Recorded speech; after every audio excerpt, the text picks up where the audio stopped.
Craig Adams here from WeddingFilmSchool.com, and today I'm doing a review of the Edelkrone small slider. So I've got the 1.3 feet edition and it's amazing. I'm going to go over how I use it, what I like, what I don't like, and then I'll show you some example footage of me using the slider on weddings.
So the first thing you'll notice is this case.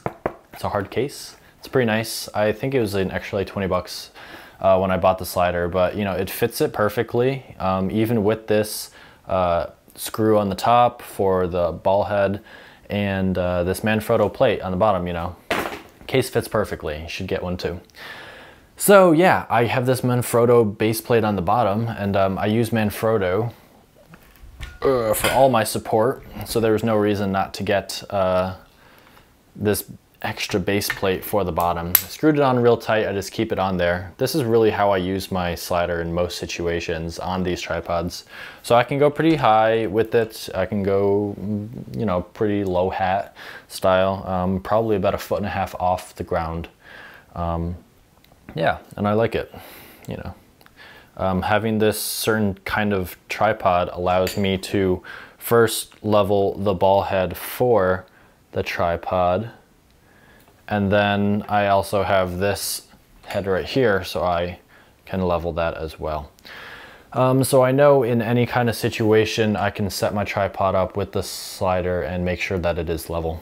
You definitely want it to be level this way, so you want it to be level this way and this way. It can be any situation in that plane. I don't know. That's a weird little geometry test for you. So the first thing you'll notice about this slider is that it's got 2 sliding platforms, I guess, 2 parts that are moving. So the actual base for the slider stays the same. It doesn't move. And then this middle part moves slightly, you know, it moves from here.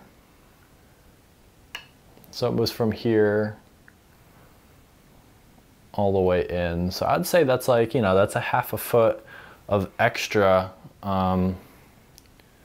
extra slide. So this is a 1.3 foot slider, but it actually goes to way past that. And so that's the main reason why I got it. It's small and it's longer than it is when it's not being used, you know. I get much more play from it than it's the space provided.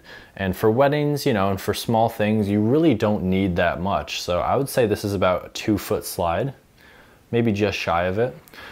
And that's really just perfect for weddings, and the size of this is just makes total sense. It's way lighter and smaller than my old Canova 2 foot slider, which I used to have. This slider I got it off the website. It was about $500, which is kind of cheap compared to other sliders I was looking at. You know, I was looking at the Cinovate Doozy, which I'm going to tell you has a terrible locking mechanism. It was atrocious. It would go on and off without me knowing it. I used it on a couple weddings. A friend owned it, and it was like I would never buy it because of the locking mechanism. So this locking mechanism is pretty good, you know, it does its thing. I've never had it open on me without me wanting it. And yeah, but you know, at $500 is pretty good.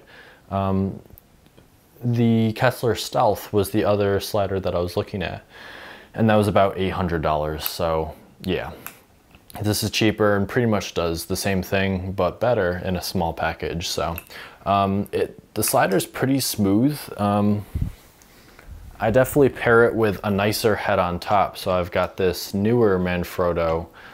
It's pretty much the 701, which I've got here, a replacement. So this is like the new version of this.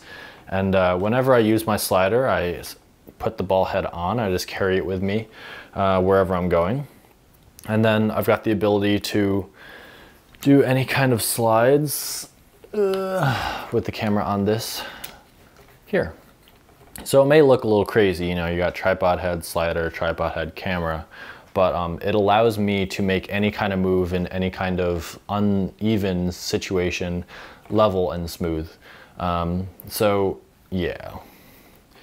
So overall, you know, I really like this slider. It's been excellent for what I've been doing. You know, it's usually not as long as I need for corporate stuff. So at that point, you know, you could just get some kind of slider rails or something. Yeah. So smoothness, it's smoother than a Canova, my old Canova. I know that for a fact. It's good for what I do. Whenever I shoot a slide, I will bring it into Final Cut Pro, and usually almost, I'd say 90% of the time I will put a stabilizer on it. But I put stabilizer on a lot of different of my shots, and you know, you can do it in different increments with Final Cut X now, and it definitely improves the image. You just kind of have to change the settings and the warp stabilization to what you're doing. So one negative thing that people will notice is that the smoothness at this point is a little different when it gets to right here. So when it kind of shifts over this middle part, you'll notice a little bit of a resistance. I wouldn't necessarily call it a bump, because I don't know if you'd notice it within the footage as far as it moving, but you'll notice a speed change if you're not used to it. So it was something that, you know, gave me a red flag the first day that I had the slider, but eventually I got so used to it that I can pull off the same speed through my shots. It's almost like I give a little more at this middle part, but that's just something you have to practice, and I think anyone can get used to it after a week or two of use, you know. A second thing that people may not like about it is that how thin and flimsy this belt fabric, it's actually fabric, yeah, it's like cloth. It's like a strap. I picture this going first. That'll probably be the first thing that breaks on this piece of equipment.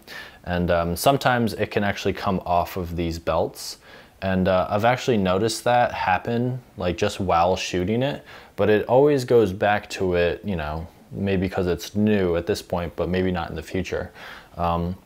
So maybe the construction of this belt wasn't the best, but it's been fine for me now, you know. So I guess the third and last thing that might be negative about this slider is that you can't use it on the ground.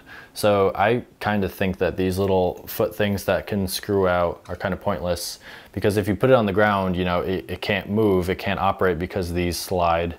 The only way that you could get away with it on the ground is if you put it on something with the middle, you know, like a book or something.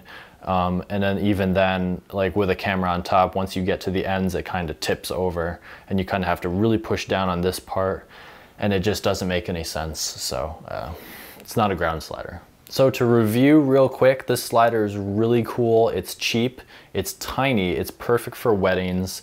I use it and I love it. The downsides may be that it's not as smooth at this middle transition part. The belt might be a little flimsy, and it's definitely not a floor kind of slider. So if you like this video, please comment and like. If you have any comments about the slider in general or anything, comment below. But until then, thank you for watching. See you.